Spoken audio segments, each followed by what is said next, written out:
What's up, everybody? It's me, Coach Mills here, and today we're going to talk about Overwatch 2's serious power creep problem and how, if it's allowed to continue, balance in Overwatch might just get worse. So we're going to break it all down, but make sure to check out my second stream channel where we're going to be having all kinds of VOD reviews, coaching content, and just fun content from the stream, period. So go follow the stream, subscribe to the channel, and let's get into the video.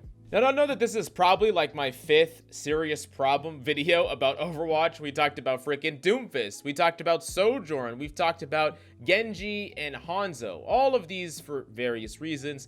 And some of you might be tired of them at this point, but you know what I'm tired of? I'm tired of power creep and inflation, but mainly power creep. Now, power creep is a problem that every freaking game faces, and it mainly just comes from, over time, developers really want to make characters interesting, exciting, add new things to the game, and regardless of whether or not it's done for nefarious reasons to just artificially boost hype, or it's just to create something that is outside of the box, a lot of new additions to any game become more and more power crept with time. And it's very hard, actually, for a game that gets constant updates to fight against power creep if enough time has passed. And you could just see that by the introduction of new characters and strategies automatically raise the power creep ceiling or the potential opportunity in every single game, the compositions that can be played, how strong those compositions are. And we've seen many examples of this over Overwatch's history, from double shield popping up out of nowhere to Brig enabling a 3v3 GOAT strategy with no DPS. We've seen power creep kind of run rampant over time,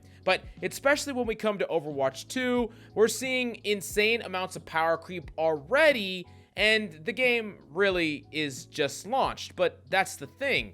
The game isn't just launched. The game is just kind of an adaptation of the first game, and that's really where a lot of the power creep comes from. We had a huge transition of a ton of different roles, all these tanking roles, all of these characters in the game of 5v5 with new passives, with new abilities, and the problem is a lot of these characters artificially got huge buffs going into Overwatch 2 or really big nerfs going into Overwatch 2. And because Blizzard is a small indie company, most of them completely missed the mark. Tanks right now are ridiculously strong. Every single tank has the ability to just completely dominate a game, has huge influence, carry potential, damage ability, and you're feeling it a lot in your games where if there's an imbalance in the tanking, or there's a tank diff, or maybe the mains of the tank players don't line up properly in a rock, paper, scissors tank meta, oftentimes you just lose the game from the start, and it can be very, very frustrating. On top of that, we're seeing DPS, and I'm not just talking about characters like Sojourn that are obviously incredibly powerful with the pocket, but we're seeing a number of DPS from long distance, characters like Ashe and Widowmaker, capable of spamming at a game and building up a ton of advantage over time. And we're seeing new supports like Kiriko getting abilities that just completely break the game wide open. And yes, I'm talking about Suzu, how powerful that ability is and the implications it can have over everything. I mean, this ability is so powerful that it's completely warped the game around it to the point where now Blizzard has to step in and actually address the power creep problem that sprung up, namely that Hog doesn't have a counter anymore when you give him a Suzu. And so yes, Blizzard is actually making steps to adjust or target power creep, right? They're doing it with Roadhog, they're doing it with other characters, but one of the big problems, and this was talked about in places like SVB's podcast, and this has been talked about in the community at large on Twitter, it's that a lot of characters in the game right now are actually being buffed or balanced to match the power creep status quo, when in reality, everything should just be getting nerfed instead. This is what happens when you introduce new abilities, new strategies, new characters, you change the entire game to a 5v5, you add role passives, some things just bubble up to the surface and become really powerful. Now, the solution to that, the solution to seeing something that's like, hey, this is super, super strong and oppressive, let's buff everything around it and match that power level, and then eventually they nerf the damn thing anyways. Now we have a million other things rising from the ashes of one nerfed character. Like, how many buffs are going to be left in the wake of Kiriko and Roadhog creating a completely unfun meta that actually was a serious power creep problem? Did we initially deal with these things? Did we initially super nerf Suzu or nerf Roadhog or address these problems directly and just nerf them?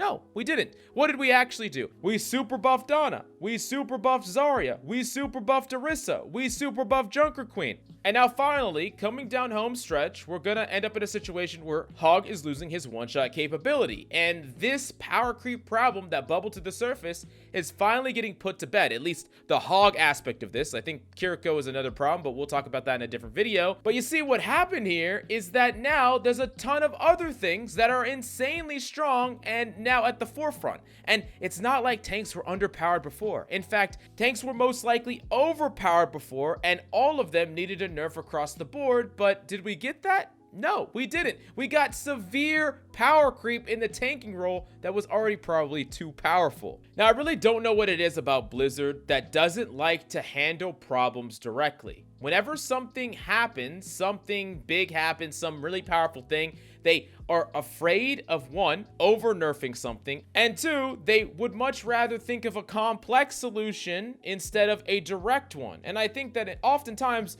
direct ones make the most sense rather than complexity for no reason.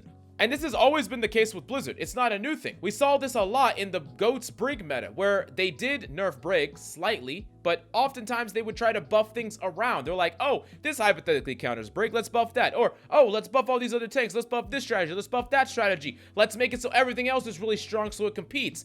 And then finally, when Brig was removed from the game, there was all this other power creep problems that came up from Brig actually pushing the balance of everything upwards. And instead of dealing with the problem as it happened, the problem, the nail, the thorn that sticks up from the ground, they just raise everything else up, and then when you get rid of it, there's all this other problems, and then it cascades into worse and worse and worse metas. So I know you're gonna be saying, like, Mills, you always rant about something, so why are you ranting about this? What are you asking for? And I'm gonna tell you exactly what I would do if I had the power to do it, which I don't, but I can affect a little bit of community opinion, so I'm gonna try. And here's the thing. I think universally, there should be a patch that comes out that actually nerfs a ton of different characters. Nerfs many things across the board, especially the tanking role and some abilities in the supporting role, and then some specific characters in the DPS role, and just brings everything to a much lower power level. And then from there, when something comes up that is a bit overpowered, changes the game in a fundamental way,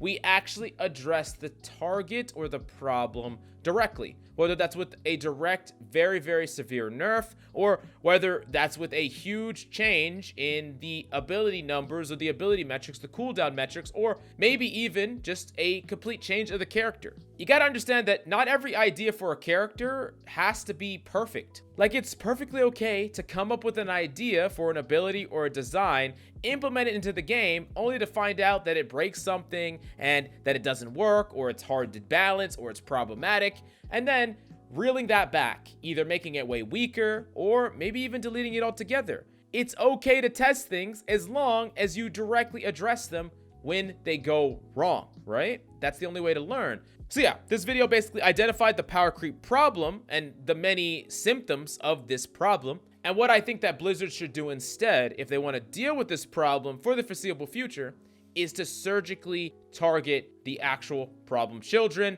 How about we just disarm nukes instead of giving them to everybody, okay?